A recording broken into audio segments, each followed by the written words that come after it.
বিপদ তো আসবে, বিপদ আসবে না? বিপদ হচ্ছে পরীক্ষা। আল্লাহ পাক আমাদেরকে বিপদ দিচ্ছেন কেন? পরীক্ষা করতেছেন। সকল বিপদেই গুনাহ মাফ হয়। বিপদ যত ছোট বিপদই হোক না কেন, সকল বিপদই মানুষের গুনাহ মাফ হয়ে যায়। আল্লাহ পাক বিপদ দেন, পরীক্ষা করেন। এই পরীক্ষার মাধ্যমে আমাদের গুনাহগুলো মোচন করে থাকেন। অসুখ বিসুখ হলে গুনাহ মাফ হয়। আপনার জ্বর, ঠান্ডা, কাশি, মাথা ব্যথা, পেট ব্যথা, যে কোনো রোগ হোক না কেন, আপনার গুনাহ মাফ হচ্ছে। আপনি বিপদে পড়ছেন, সেটা যত ছোট বিপদই হোক না কেন। আপনি পকেটে টাকা রাখছেন, এক পকেটে খুঁজতেছেন আরেক পকেটে, টেনশন, এটা একটা বিপদ, টাকা পাচ্ছি না। এই বিপদেও আপনার গুনাহ মাফ হয়। তো বিপদ আসলেই পেরেশানি হওয়ার কিছু নাই, টেনশনে পড়ার কিছু নাই।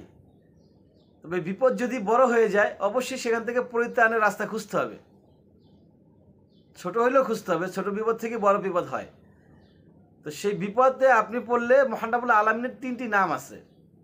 সে 3টি নাম পড়ে আপনি আল্লাহর কাছে চান, আল্লাহ আপনার বিপদ কাটিয়ে দিবে। যত বড় বিপদ হোক। বিপদ দিছে কে? অবশ্যই আল্লাহ পাক বিপদ দিছে। দুনিয়াবি কারো কোনো ক্ষমতা আছে আপনাকে বিপদে ফেলাইতে পারে আল্লাহ যদি না চায়? আল্লাহ না চাইলে দুনিয়ার কারো ক্ষমতা নাই আপনাকে, আল্লাহ পাক দুনিয়ার কারো ক্ষমতা নেই আপনাকে বিপদে ফেলাইতে পারে। আর যদি আল্লাহ পাক আপনাকে বিপদ থেকে উদ্ধার করে, তাহলে দুনিয়ার কারো ক্ষমতা নাই, সে আপনাকে আবারও বিপদে ফেলাইতে পারে। আর আল্লাহ যদি উদ্ধার না করে, তাহলে দুনিয়ার কারো ক্ষমতা নাই আপনি সেই বিপদ থেকে উদ্ধার পেতে পারেন। তাই আল্লাহ পাকের কাছেই দোয়া করেন, আল্লাহর পাকের কাছে চান, আল্লাহই দিবে। আল্লাহর কাছে চাইলে আল্লাহ দেয়, আল্লাহর কাছে না চাইলে আল্লাহ দিবে? আল্লাহ পাকের 3টি নাম, সেই নাম 3টি পূরণ, যে কোনো বিপদ থেকে, যত বড় মুসিবত হোক, যত বড় প্রবলেম হোক, ইনশাআল্লাহ তাআলা মহান রব্বুল আলামিন সলিউশন করে দিবেন। নাম্বার 1, 1 নম্বর হচ্ছে আর রহমান। আর রহমান অশেষ দয়ালু। আমরা জানি আর রহমান, ইয়া রহমান, এই নাম, এটা আসমাউল হুসনা, আল্লাহর 99টি সুন্দর সুন্দর নামের একটি নাম। এবং এই নামের উসিলায় আমরা জানি জিবরাইল আমিন আরশে আজিম থেকে, আরশে আজিম বরই গাছের নিচে সে অবস্থান করতেছিল, এই আরশে আজিমের পাশে, সেখান থেকে এসে আনাস রাদিয়াল্লাহু আনহুকে উদ্ধার করেছেন। আনাস রাদিয়াল্লাহু আনহু বিপদে পড়েছিলেন, তাকে একজন মুশরিক না, একজন মুনাফিক তাকে হত্যা করার জন্য প্রচেষ্টা করছিল। তখন তাকে বেঁধে ফেলেছিল, বেঁধে তার গলায় ছুরি ধরবে, ওই সময় বলছিল ইয়া রহমান। তখন আল্লাহ বলছিল জিবরাইল তুমি কোথায়? জিবরাইল বলছে আমি বরই গাছের নিচে, দ্রুত যাও, গিয়ে আনাসকে বাঁচাও।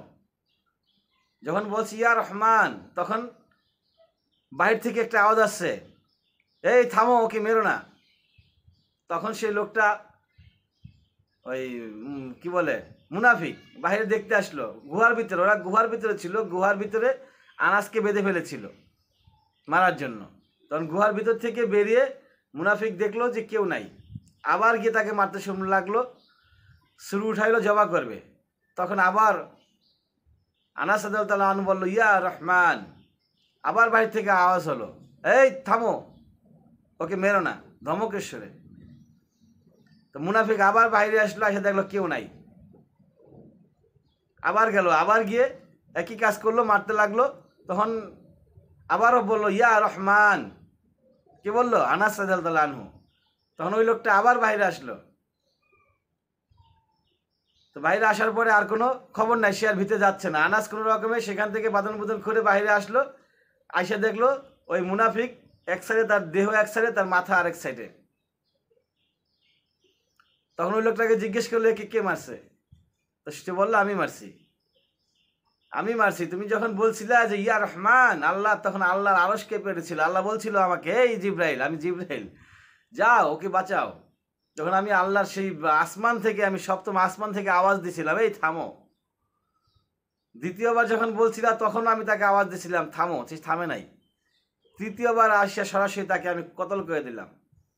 অর্থাৎ ইয়া রহমান আর রহমান, এই রহমানের উসিলায় যদি আপনি ডাকতে পারেন আল্লাহকে, তাহলে আল্লাহ সে ডাক ফেরত দেন না, যার অর্থ হচ্ছে অশেষ দয়ালু, তিনি দয়ার সাগর। নাম্বার 2, 2 নম্বর হচ্ছে আল কাদির, সর্বশক্তিমান। আল কাদির, সর্বশক্তিমান। তো যিনি সর্বশক্তিমান তিনি তো সাহায্য করবেন। আমরা যদি কাউকে বলি যে আপনি সর্বশক্তিমান, আপনি এই কাজটা করে দেন, সে খুশি হয়ে যায়, খুশি হয়ে সাহায্য করেন। মহান রব্বুল আলামিনও তাই।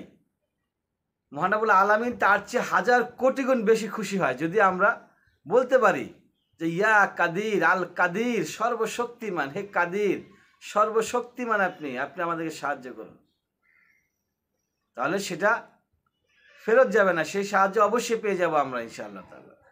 3 নম্বর হচ্ছে আল হাকিম, সর্বজ্ঞ ও প্রজ্ঞাময়, মানে সবচেয়ে জ্ঞানী, সবচেয়ে বুদ্ধিমান, সবচেয়ে জ্ঞানী এবং সবচেয়ে বুদ্ধিমান আল হাকিম।